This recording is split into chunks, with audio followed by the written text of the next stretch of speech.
नमस्कार दोस्तों, स्वागत है आपका हमारे YouTube चैनल पर। आज हम जिस अमृतमयी ज्ञान की बात करने जा रहे हैं वह है संसार के सबसे प्राचीन और अद्भुत ग्रंथों में से एक, श्रीमद् भागवत गीता। सबसे पहले बता दूं कि भागवत गीता के अध्याय 1, जिसे अर्जुन विषाद योग कहा जाता है, में कुल 47 श्लोक हैं। और आज के इस वीडियो में हम इन 46 श्लोकों का सार बिल्कुल सरल भाषा में समझेंगे। इसीलिए वीडियो को आखिर तक जरूर देखें, क्योंकि हर श्लोक हमारे जीवन में नया प्रकाश लाता है। यह वही दिव्य ज्ञान है जो स्वयं भगवान श्री कृष्ण ने अर्जुन को दिया था, और वही ज्ञान आज भी हमारे जीवन को दिशा देता है, हमें सही निर्णय लेने की शक्ति देता है और जीवन के संघर्षों में आगे बढ़ने की प्रेरणा देता है। तो चलिए, आज हम गीता के उन गूढ़ रहस्यों को समझने की कोशिश करते हैं जो हमारे जीवन को बदल सकते हैं। अगर आपको यह वीडियो अच्छा लगे तो प्लीज लाइक करें, चैनल को सब्सक्राइब करें और घंटी दबा दें, ताकि गीता के ऐसे और भी गूढ़ रहस्य आप तक पहुंचते रहें। श्लोक 1। धृतराष्ट्र उवाच धर्मक्षेत्रे कुरुक्षेत्रे संवेता युयुत्सव माम का पांडवाश्चैव किम कुर्वत संजय। अब इसका अर्थ हिंदी में सुनिए। धृतराष्ट्र ने पूछा, हे संजय, धर्मभूमि कुरुक्षेत्र में युद्ध की इच्छा से एकत्र मेरे पुत्रों और पांडवों ने क्या किया। यहीं से गीता की शुरुआत होती है। धृतराष्ट्र के मन में भय और चिंता है कि पवित्र धर्मभूमि पर उसके पुत्र क्या कर रहे हैं। अब बढ़ते हैं अगले श्लोक की ओर, जहां संजय युद्ध भूमि का पहला दृश्य बताते हैं। श्लोक 2। संजय उवाच दृष्ट्वा तु पांडवाणिकम व्यूढ़म दुर्योधनस्तदा आचार्यमुपसंगम्य राजा वचनम ब्रवीत। 2। हिंदी अर्थ। संजय बोले, हे राजन, जब दुर्योधन ने पांडवों की सुसज्जित सेना को देखा तो वह अपने गुरु द्रोणाचार्य के पास गया और उनसे यह कहा। दुर्योधन सेना देखकर बेचैन हो उठता है और तुरंत द्रोणाचार्य के पास पहुंचता है। अब आगे बढ़ते हैं तीसरे श्लोक की ओर, जहां दुर्योधन पांडव सेना की शक्ति दिखाता है। श्लोक 3। पश्यैतं पांडुपुत्राणामाचार्य महतीम चमूम व्यूढ़ा द्रुपद पुत्रेण तव शिष्येण धीमता। 3। हिंदी अर्थ। आचार्य, पांडवों की विशाल सेना को देखिए, जिसे आपके ही बुद्धिमान शिष्य धृष्टद्युम्न ने व्यवस्थित किया है। दुर्योधन द्रोणाचार्य को याद दिलाता है कि पांडव सेना का नेतृत्व उनके ही शिष्य के हाथ में है। अब चलते हैं अगले श्लोक की ओर, जहां दुर्योधन पांडवों के महान योद्धाओं का वर्णन करता है। श्लोक 4। अत्र शूरा महेश्वासा भीमार्जुन समायुधि युयुधानो विराटश्च द्रुपदश्च महारथ। 4। हिंदी अर्थ। यहाँ कई शूरवीर और महान धनुर्धर हैं जो भीम और अर्जुन के समान पराक्रमी हैं, जैसे सत्यकी, विराट और महारथी द्रुपद। दुर्योधन बताता है कि पांडवों की सेना में भीम अर्जुन जैसे शक्तिशाली योद्धाओं की बराबरी करने वाले कई वीर मौजूद हैं। अब आगे बढ़ते हैं 5वें श्लोक की ओर, जहां पांडवों के और भी तेजस्वी योद्धा सामने आते हैं। श्लोक 5। धृष्ट केतुश्चेकितानः काशीराजश्च वीर्यवान पुरुजित कुंती भोजश्च शैब्यश्च नरपुंगव। 5। हिंदी अर्थ। धृष्ट केतु, चेकितान, वीर्यवान काशीराज, पुरुजित, कुंती भोज और श्रेष्ठ योद्धा शैब्य भी यहाँ हैं। व्याख्या। दुर्योधन पांडव सेना की मजबूती दिखाता जाता है, अनुभवी, साहसी और श्रेष्ठ योद्धाओं की पूरी सूची। अब बढ़ते हैं 6ठे श्लोक की ओर, जहां युवा और तेजस्वी महारथी सामने आते हैं। श्लोक 6। युद्धमन्युश्च विक्रांत उत्तमौजाश्च वीर्यवान सौभद्रो द्रौपदेयाश्च सर्व एव महारथा द्याबास्तु। हिंदी अर्थ। विक्रमशाली युद्धामन्यु, वीर्यवान उत्तमौजा, अभिमन्यु और द्रौपदी के 5 पुत्र सभी महारथी हैं। व्याख्या। पांडवों के पास न सिर्फ अनुभवी योद्धा हैं, बल्कि युवा, तेजस्वी और अत्यंत पराक्रमी महारथी भी बड़ी संख्या में हैं। अब बढ़ते हैं अगले श्लोक की ओर, जहां दुर्योधन अब अपनी सेना का परिचय देना शुरू करता है। श्लोक 7। अस्माकं तु विशिष्टा ये तान्निबोध द्विजोत्तम नायका मम सैन्यस्य संजार्थम ताम्रवीमिते तर्याम 7। हिंदी अर्थ। हे श्रेष्ठ ब्राह्मण द्रोणाचार्य, अब आप मेरी सेना के प्रमुख योद्धाओं को भी सुन लीजिए। मैं आपके सामने उनका उल्लेख करता हूं। अब दुर्योधन अपनी सेना की ताकत बताने लगता है ताकि अपनी ओर का मनोबल बढ़ा सके। अब अगले श्लोक की ओर बढ़ते हैं, जहां दुर्योधन अपने प्रमुख योद्धाओं का नाम बताता है। श्लोक 8। भवान भीष्मश्च कर्णश्च कृपश्च समितिंजय अश्वत्थामा विकर्णश्च सोमदत्तिस्तथैव च 8। हिंदी अर्थ। आप स्वयं भीष्म, कर्ण, कृपाचार्य, अश्वत्थामा, विकर्ण और सोमदत्त, ये सब हमारी ओर के महान योद्धा हैं। दुर्योधन अपनी सेना के सबसे बड़े नामों को गिनाता है, भीष्म, कर्ण और द्रोण जैसे दिग्गज। अब चलते हैं 9वें श्लोक पर, जहां दुर्योधन अपनी सेना की विशालता पर जोर देता है। श्लोक 9। अन्य च बहवः शूरा मदर्थे त्यक्त जीविता नाना शस्त्र प्रहरणा सर्वे युद्ध विशारदा। 9। हिंदी अर्थ। और भी कई योद्धा हैं जो मेरे लिए प्राण त्यागने को तैयार हैं। वे अनेक प्रकार के हथियारों से युक्त हैं और युद्ध कला में निपुण हैं। सरल शब्दों में दुर्योधन अपनी सेना के मनोबल की प्रशंसा करता है। मेरे लिए मर मिटने वाले बहुत लोग हैं। और अब आते हैं 10वें श्लोक पर, जहां दुर्योधन दोनों सेनाओं की शक्ति की तुलना करता है। श्लोक 10। अपर्याप्तम तदस्माकं बलम भीष्माभिरक्षितम पर्याप्तम त्विदमे तेषां बलम भीमाभिरक्षितम। तंत। हिंदी अर्थ, हमारी सेना जिसे भीष्म जी रक्षित कर रहे हैं असीम है, लेकिन पांडवों की सेना जिसे भीम संभाल रहे हैं सीमित है। सरल शब्दों में दुर्योधन बाहरी रूप से अपनी सेना को असीम बताता है, लेकिन भीतर से वह पांडवों की एकता और वीरता से भयभीत है। अब आगे बढ़ते हैं 11वें श्लोक की ओर, जहां दुर्योधन अपनी सेना को आदेश देता है। श्लोक 11। अयम तव सर्वेषु यथा भागमवस्थिता भीष्ममेवाभिरक्षन्तु भवन्तः सर्व एव हि। हिंदी अर्थ, आप सब अपने अपने स्थान पर टिके रहें और विशेष रूप से भीष्म पितामह की रक्षा करें। दुर्योधन जानता था कि भीष्म उसकी सेना की सबसे बड़ी शक्ति है, इसलिए वह पूरी सेना को आदेश देता है, भीष्म की रक्षा ही सबसे महत्वपूर्ण है। अब बढ़ते हैं अगले श्लोक की ओर, जहां पितामह भीष्म अपनी शंख ध्वनि से युद्ध का संकेत देते हैं। श्लोक 12। तस्य संजनयन हर्षम कुरु वृद्धः पितामह सिंहनादम विनद्योच्चैः शंखम दद्मो प्रतापवान। हिंदी अर्थ, उन्हें प्रसन्न करते हुए कुरुवंश के वृद्ध पितामह भीष्म ने सिंहनाद जैसी गूंज वाली ऊंची आवाज में अपना शंख बजाया। भीष्म पितामह की शंख ध्वनि पूरा वातावरण हिला देती है। यह युद्ध की शुरुआत का पहला संकेत है। अब आगे बढ़ते हैं 13वें श्लोक की ओर, जहां दोनों पक्षों की सेनाएं शंख, नगाड़े और रणवाद्य बजाती हैं। श्लोक 13। ततः शंखाश्च भैर्यश्च पणवानक गोमुखा सहसैवाभ्यहन्यन्त स शब्दस्तुमुलो भवत्। हिंदी अर्थ, फिर शंख, ढोल, नगाड़े, तुरही और अन्य रणवाद्य एक साथ बज उठे और भयंकर कोलाहल उत्पन्न हुआ। युद्ध भूमि पूरी तरह रणघोष से भर उठती है। दोनों सेनाएं अपनी अपनी शक्ति का प्रदर्शन कर रही हैं। अब बढ़ते हैं 14वें श्लोक की ओर, जहां पांडवों की ओर से श्री कृष्ण और अर्जुन अपने दिव्य शंख बजाते हैं। श्लोक 14। ततः श्वेतैर्हयैर्युक्ते महत्स्यन्दनमास्थितो माधवः पांडवश्चैव दिव्यो शंखौ प्रदध्मतु। हिंदी अर्थ, फिर श्री कृष्ण, माधव और अर्जुन सफेद घोड़ों से जुते दिव्य रथ पर बैठकर अपने दिव्य शंख बजाते हैं।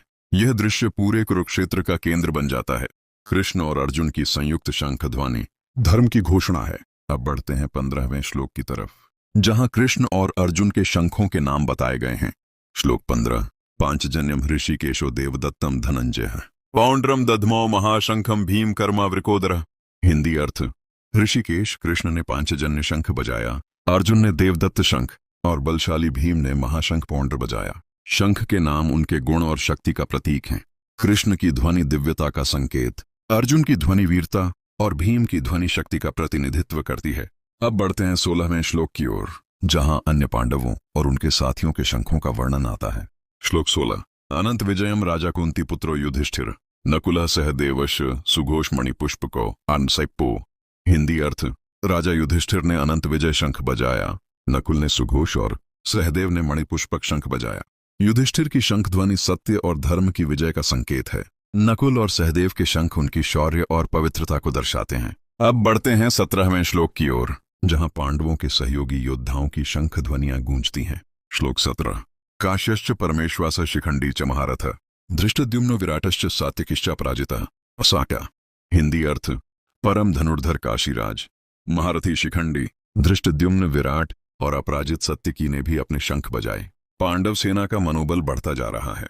हर एक शंख युद्ध में उतरने का संकल्प है।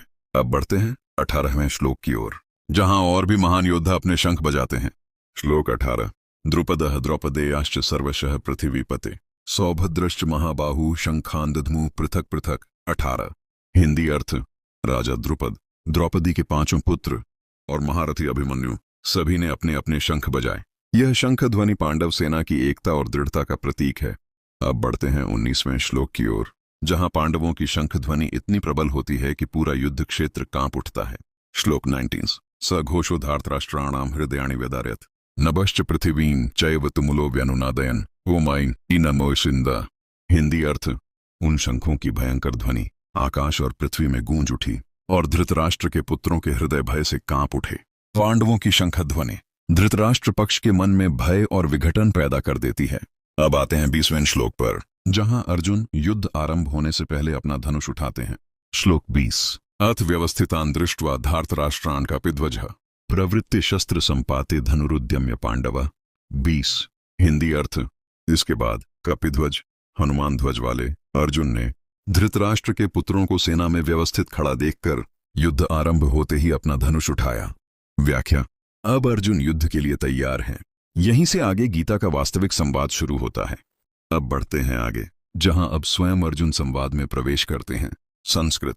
अर्जुन उवाच सेनयोः उभयोर्मध्ये रथं स्थापयमेच्युत यावत् एतान् निरीक्ष्यहं योद्धुकामान् अवस्थितान् इक्कीवुष कैर्मया सह योद्धव्यम् अस्मिन् रणसमुद्यमे बाइटूस।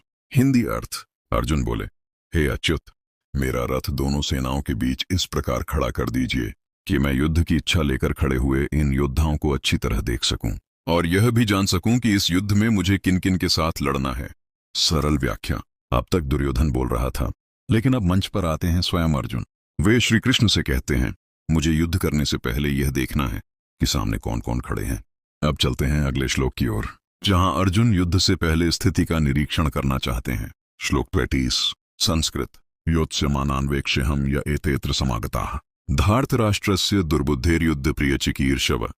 20 हिंदी अर्थ। मैं उन लोगों को देखना चाहता हूं जो दुर्योधन की अविवेकी बुद्धि के कारण यहां युद्ध के लिए एकत्र हुए हैं और जो उसके प्रिय कार्य के लिए लड़ने आए हैं।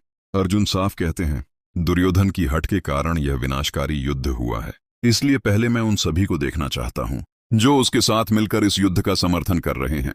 अब बढ़ते हैं अगले श्लोक में, जहां श्री कृष्ण अर्जुन की आज्ञा का पालन करते हैं। श्लोक 24 संस्कृत। संजय उवाच एव मुक्तो हृषिकेशो गुडाकेशेन भारत सेनयोः उभयोर्मध्ये स्थापित्वा रथोत्तमम्। 24 हिंदी अर्थ। संजय बोले, हे भरत, गुडाकेश अर्जुन द्वारा इस प्रकार कहे जाने पर ऋषिकेश श्री कृष्ण ने उत्तम रथ को दोनों सेनाओं के बीच में खड़ा कर दिया। अर्जुन ने जैसे ही कहा, भगवान श्री कृष्ण ने तुरंत उनके रथ को युद्ध भूमि के बीचों बीच ले जाकर खड़ा कर दिया। अब दृश्य बेहद महत्वपूर्ण होने वाला है और अब आते हैं बहुत महत्वपूर्ण क्षण पर, जहां कृष्ण अर्जुन को दिखाते हैं कौन कौन सामने खड़ा है। श्लोक 25 संस्कृत। भीष्म द्रोण प्रमुखतः सर्वेषां च महिक्षिताम् उवाच पार्थ पश्यैतान् संवेतान् कुरुणीति। 20 हिंदी अर्थ। भीष्म द्रोण और अन्य प्रमुख राजाओं के सामने रथ को खड़ा करके कृष्ण ने अर्जुन से कहा, हे पार्थ, इन एकत्र हुए कुरु योद्धाओं को देखो। अब कृष्ण अर्जुन को दिखाते हैं, यहाँ भीष्म हैं, द्रोण हैं और अनेक कौरव योद्धा खड़े हैं। यही वह क्षण है जहां से अर्जुन के मन में भावनाओं का तूफान उठने लगता है। संस्कृत। तान् समीक्ष्य कौन्तेयः सर्वान् बन्धून् अवस्थितान् कृपया पर्याविष्टो विषीदन्निदं ब्रवीत। अर्थ। अर्जुन ने जब युद्ध भूमि में अपने सभी रिश्तेदारों को खड़ा देखा तो उनका हृदय करुणा से भर गया। वे अत्यंत दुखी हो गए और शोक में डूबकर बोलने लगे। श्लोक 27 संस्कृत। दृष्ट्वेमं स्वजनं कृष्ण युयोत्सुं समुपस्थितं सीदन्ति मम गात्राणि मुखम च परिशुष्यति। हिंदी अर्थ। हे कृष्ण, अपने ही लोगों को युद्ध के लिए तैयार देखकर मेरे शरीर के अंग शिथिल हो रहे हैं और मेरा मुख सूख रहा है। श्लोक 28 संस्कृत। वेप्तुश्च शरीरे में रोमहर्षश्च जायते गांडीवं स्रंसते हस्तात्वक चैव परिदह्यते। हिंदी अर्थ। मेरा शरीर कांप रहा है, रोमांच हो रहा है, गांडीव धनुष हाथ से छूट रहा है और मेरी त्वचा जलती हुई प्रतीत हो रही है। श्लोक 19 संस्कृत। न च शक्नोमि अवस्थातुं भ्रमतीव च मे मनः निमित्तानि च पश्यामि विपरीतानि केशव। हिंदी अर्थ। हे केशव, मैं खड़ा भी नहीं रह पा रहा हूं, मेरा मन भ्रमित हो रहा है और मुझे अशुभ संकेत दिखाई दे रहे हैं। श्लोक 30 संस्कृत। न च पश्यामि ममाप्नुद्याद्य शोकमुच्छोषणम् न चापि विजयं कृष्ण न च राज्यं सुखानि च। हिंदी अर्थ। हे कृष्ण, मुझे ऐसा कुछ नहीं दिखता जो मेरे इस शोक को दूर कर सके। मुझे न विजय चाहिए, न राज्य और न ही सुख। श्लोक 31 संस्कृत। किन्नो राज्येन गोविंद किम भोगैर्जीवितेन वा ये सामर्थ्य कांक्षितम नो राज्यम भोगा सुखानि च। अर्थ। हे गोविंद, हमें राज्य भोग या जीवन से क्या लाभ जब जिनके लिए हम ये सब चाहते हैं वे ही हमारे सामने युद्ध के लिए खड़े हैं। श्लोक 35 संस्कृत। आचार्याः पितरः पुत्रास्तथैव च पितामहः मातुलाः श्वशुराः पौत्राः श्यालाः संबंधिनस्तथा। हिंदी अर्थ। यहाँ मेरे गुरु, पिता, पुत्र, दादा, मामा, ससुर, पोते, साले और अन्य सभी संबंधी उपस्थित हैं। श्लोक 33 संस्कृत। एतान्न हन्तुमिच्छामि घ्नतोपि मधुसूदन अपि त्रैलोक्य राज्यस्य हेतो किम नु महि कृते। और हिंदी अर्थ। हे मधुसूदन, मैं इन्हें मारना नहीं चाहता, भले ही वे मुझे मार डालें। तीनों लोगों के राज्य के लिए भी मैं ऐसा नहीं कर सकता। श्लोक 34 संस्कृत निहत्य धार्तराष्ट्रान्नः का प्रीति स्यात् जनार्दन पापमेवाश्रयेत् स्मानहत्वैतानाततायिन। हिंदी अर्थ, हे जनार्दन, धृतराष्ट्र के पुत्रों को मारकर हमें क्या सुख मिलेगा, उन्हें मारने से हमें केवल पाप ही लगेगा। श्लोक 35 संस्कृत तस्मान्नारः वयं हन्तुं धार्तराष्ट्रान् स्वबान्धवान् स्वजनम ही कथम हत्वा सुखिनः स्याम माधव। हिंदी अर्थ, इसलिए हमें अपने ही संबंधियों को मारना उचित नहीं है। हे माधव, अपने स्वजनों को मारकर हम कैसे सुखी हो सकते हैं। श्लोक 36 संस्कृत यद्यप्येते न पश्यन्ति लोभोपहत चेतसः कुलक्षकृतम दोषम मित्रद्रोहे च पातकम। हिंदी अर्थ, लोभ से अंधे ये लोग कुल के नाश का दोष और मित्रों से विश्वासघात का पाप नहीं देख पा रहे हैं। श्लोक 37 संस्कृत कथम न झेयंस्माभिः पापादस्मान् निवर्तितुम कुलक्षयकृतम दोषम प्रपश्यद्भिर्जनार्दन। हिंदी अर्थ, हे जनार्दन, जो कुल के नाश का दोष जानते हैं उन्हें इस पाप से दूर क्यों नहीं हट जाना चाहिए। श्लोक 28 संस्कृत कुलक्षये प्रणश्यन्ति कुलधर्मा सनातना धर्मे नष्टे कुलम कृत्स्नम धर्मो विभवत्युत बारे। हिंदी अर्थ, कुल के नष्ट होने से उसके सनातन धर्म नष्ट हो जाते हैं। धर्म नष्ट होने पर पूरा कुल अधर्म से भर जाता है। श्लोक 29 संस्कृत अधर्माभिभवात् कृष्ण प्रदुष्यन्ति कुलस्त्रियः स्त्रीषु दुष्टासु वार्ष्णेय जायते वर्णसंकरः। क्यों। हिंदी अर्थ, अधर्म बढ़ने से कुल की स्त्रियां दूषित हो जाती हैं और इससे समाज में वर्णसंकर उत्पन्न होता है। श्लोक 40 संस्कृत संकरो नरकायैव कुलघ्नानां कुलस्य च पतन्ति पितरो ह्येषां लुप्त पिंडोदक क्रिया। हिंदी अर्थ, वर्णसंकर से कुल और कुलघाती दोनों नरक में जाते हैं। उनके पूर्वज श्राद्ध और जल न मिलने से पतित हो जाते हैं। श्लोक 41 संस्कृत दोषैरते कुलघ्नानां वर्णसंकर कारकै उत्साद्यन्ते जाति धर्मा कुल धर्माश्च शाश्वता। हिंदी अर्थ, इन दोषों से जाति और कुल के सनातन धर्म नष्ट हो जाते हैं। श्लोक 42 संस्कृत उत्सन्न कुल धर्माणाम मनुष्याणाम जनार्दन नरके नीतम वासो भवतीत्यनुशुश्रुम। हिंदी अर्थ, हे जनार्दन, जिनका कुल धर्म नष्ट हो जाता है ऐसे मनुष्य अनिश्चित काल तक नरक में रहते हैं। श्लोक 43 संस्कृत अहोबत महत पापम कर्तुम व्यवसिता वयम यद राज्य सुख लोभेन हन्तुम स्वजन मुद्यता। राज्य और सुख के लोभ में हम कितना बड़ा पाप करने को तैयार हो गए हैं, अपने ही लोगों को मारने का।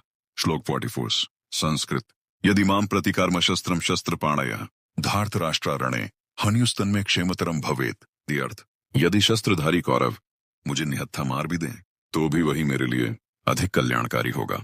श्लोक 45 संस्कृत संजय उवाच एवं उक्त्वा संख्य रथोपस्थुपाविशत विसृज्य सशरम चापम शोक संविघ्न मानस। हिंदी अर्थ, संजय बोले, यह कहकर अर्जुन रथ में बैठ गए, धनुष और बाण छोड़ दिए और शोक से व्याकुल हो गए।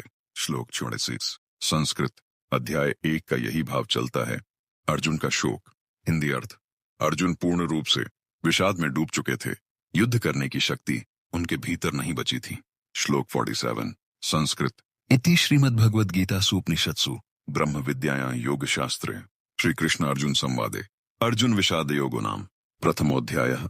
हिंदी अर्थ, इस प्रकार श्रीमद्भगवद्गीता का पहला अध्याय अर्जुन विषाद योग समाप्त होता है। तो दोस्तों, यह था श्रीमद्भगवद्गीता का पहला अध्याय, जहां हमने देखा कि कैसे युद्ध भूमि में अर्जुन का हृदय करुणा, मोह और शोक से भर गया। यह अध्याय हमें सिखाता है कि जब मन भ्रमित हो, जब निर्णय कठिन लगे, तब सही मार्ग केवल ज्ञान और विवेक से ही मिलता है। अगर इस पाठ के दौरान उच्चारण में, अर्थ समझाने में या बोलने में कोई भी भूल या कमी रह गई हो तो कृपया हमें क्षमा करें। हमारा उद्देश्य केवल भगवान श्री कृष्ण के दिव्य संदेश को सरल और सच्चे भाव से आप तक पहुंचाना है। अगर आपको यह प्रयास अच्छा लगा हो तो वीडियो को लाइक जरूर करें, चैनल को सब्सक्राइब करें और घंटी दबाना न भूलें, ताकि गीता का यह अमृत ज्ञान निरंतर आप तक पहुंचता रहे। आगे की वीडियो में हम दूसरे अध्याय के और भी गूढ़ रहस्यों को समझेंगे। जय श्री कृष्ण, जय श्रीमद् भगवद गीता।